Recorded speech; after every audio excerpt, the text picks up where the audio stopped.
Hello guys, what's up? So, andito kami ngayon sa aming bagong project or gagawin namin. So, ito ipapakita ko sa inyo.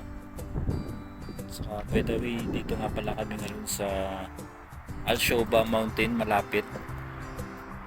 So, against the light, iharap ko lang or ipatalikod ko lang yung camera para makita ninyo.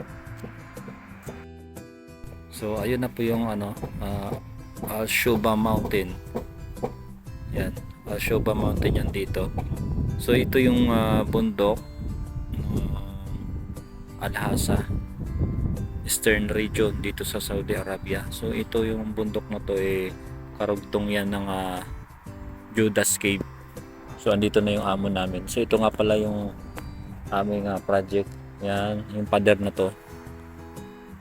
Farm ng dates ito. Yan, yung lalagyan namin siya ng piping para sa kanyang electrical, para sa kanyang mga ilaw dito sa gilid. So ayan lang muna at maraming salamat sa inyong panonood. Bye!